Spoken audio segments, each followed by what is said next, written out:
right, it's Cougar time. Welcome back to Real American Cougar, or welcome if you're just beginning to watch. We have a lot of new people watching and subscribing. It makes me so happy. Derek and I do this all on our own at the Lost Recording Studio, and we don't ask for Patreon help or any kind of help. We do this on our own. So the best way that you can support the channel, if you like what you hear, if you enjoy watching, is to subscribe, like, comment, and share. That would help us out a lot. I've been getting a lot of good comments on the videos lately. A lot of new people watching. I'm thankful for that. I'm thankful for all you people that have stuck with me all this time and been faithful subscribers and watchers. And I'm going to answer a question that was asked to me in a comment of one of my videos. And the question is, this is quote unquote, why do you not date outside your ethnicity? Well, I'm going to answer that question. I've got a little story to tell you. I know you like it when I tell my story. So I got a story to tell you. I don't quite know where to start. I think I'll start from the beginning. When I was growing up from the first grade up to about the 8th grade, I lived in a very small town in Pennsylvania.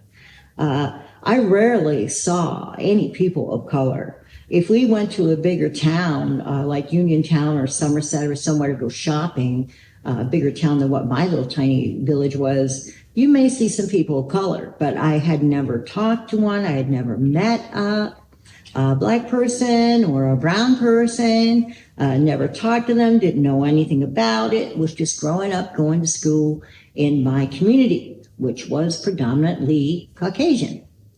So in the 8th grade, we moved, and we moved to Lillington, North Carolina. First time I've ever lived down south. It was complete culture shock to me, not just the people, but the food, the accent. It's hard for me to understand them, hard for them to understand me. Just everything was different. The way of life was different. The weather was hot all the time. Just everything, a lot of differences. So when I went to school there, my school was in walking distance, and I would walk to school at Lillington Junior, Senior High School in the 8th grade. The 8th grade, went up to 8th grade, like 1st through 8th, and then you went to the high school in 9th. So I was in the 8th grade, and I had never met, like I was saying, any people of color before. And when I went there, I saw a lot of people of color. There are a lot of ethnic people, black people, if I could say that. I mean no disrespect, but you meet down south a lot more black people than some of the small towns up here up north. And so that was my first experience with meeting someone who was different. And I tried to, I like to make friends and I like to meet people, and I tried to get along with everyone, but I had a difficult time adjusting. Some of the black girls there didn't like me there. I don't know if they didn't like my accent. I didn't know what they thought, but they thought that I had come there to take away their black men. For God's sake, it's the 8th grade. Come on. I wasn't even thinking about taking over any men right then. And they would say things to me. They would call me cracker, and they would say things to me, and they had a tug of war with my coat until they pulled the sleeves right off both sides of my coat. So my home was in walking distance, so when I had had enough, I would just walk home. And sooner or later, the school would call, and they would ask my dad, tell my dad, your daughter's missing, blah, blah, blah. And my dad would say, no, she's home. So every so often when I had had enough, I would walk home, and the school would call my dad and say, is Joyce home? And he would say yes. And they'd say, okay. And I kind of got along pretty well that way. Needless to say, it did not give me a very good first impression of people who are different from me. I tried not to let that color my outlook as time went on. From there, we moved to Baltimore City, Maryland, and we lived there for a few years. And there were people from all over the world in Baltimore City, all countries. in Baltimore. I met all kinds of people, East Indian people, African American people, Japanese, you name it, it was there. And I met some really cool Black people when I went to high school there. I went to high school there in the 11th to 12th grade. And I met some really nice Black people. And I met one friend, his name was Trent. He became my friend for quite some time. We were kind of had this small group going, and he was part of the group. And he was really nice to get to know because I would talk to him, and he understood that I really didn't have any experience getting to know any people of color. So if I wanted to ask anything, I could ask him, and he would tell me. And he didn't take offense to it. He didn't, he got along fine. He knew about my curiosity. He was kind of helping me, get along with all different kinds of people because like I said, my experience with all different kinds of people was not very wide area there. So that was very nice of him. Trent was a great guy, and he was a lot of fun, and he answered my questions, and we had a lot of fun, and all our group hung out together, and it was great. Then, as I grew up, my parents, and I told you about my parents before, they were very religious, very strict, and very old-fashioned. And while I was growing up at home, my parents did not allow me to date any boy or man who was Catholic or Black. That was my mom and dad's point of view. Growing up, I more or less did date within my race because it was easier to not cause problems at home and keep the peace at home to just date within my race. So I did that for the longest time.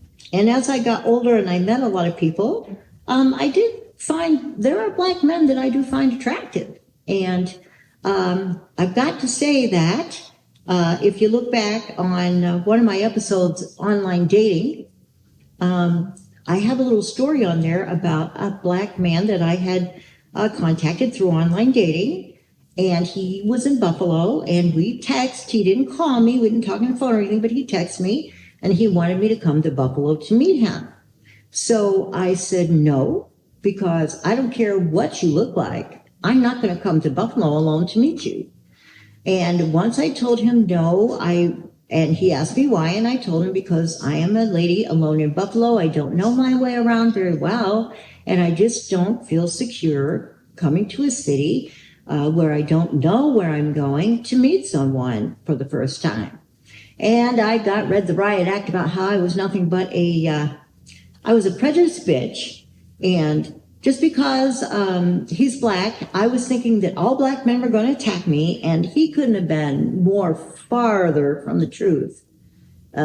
He just couldn't have. I was willing to date him. I was willing to talk to him. And then all of a sudden I get this. So I'm like, well, I don't think I would have dated that guy no matter what he looked like. Anybody who jumped on me and assumed that of me, I don't think I would be very happy with.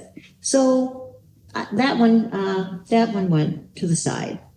And to tell you the truth, I do have friends that are of color. As a matter of fact, my very best friend is biracial. His father is Black, his mother is white. We've been friends for about 3 years. He's my very best friend. And we talk a lot about different things as I see things and as he sees things. And we just kind of compare things because we can't know what each other has been through because he's never, he is what he is and I am what I am. So we do talk about different ways that we see things different and different stressors and things we had as growing up because of our situations. One time he asked me, how do you categorize people? And I said, what do you mean, categorize people?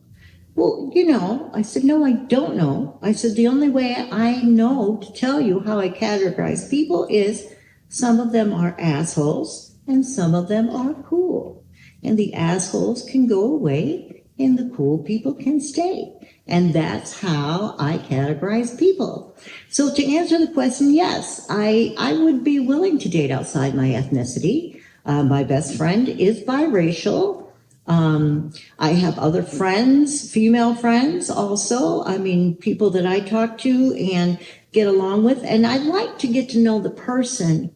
I like to get to know the real person inside of this body that carries us around as we walk this earth and do the things that we do. And I don't want to assume anything of anyone. That's unfair to people. I don't like to do that. I would rather get to know someone on a personal basis, really get to know them, give them a chance, find out if I like them as a person or not. And that's what it all boils down to. Do I like them as a person or don't I like them as a person?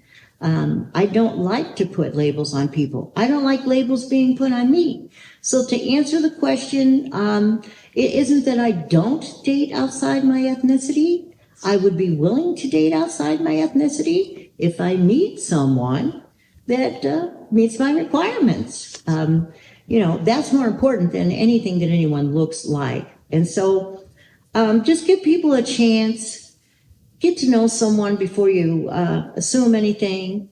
Don't make any labels on people. Be fair with people. You'll find you'll have a lot more friends and you'll get along a lot better in life. So that's my answer, guys. Keep with the questions. I have a few more that I'll answer for you. I don't mind. You can ask me anything you like, and I'd be glad to give you my honest opinion. Thank you for watching, and be nice out there. Peace out.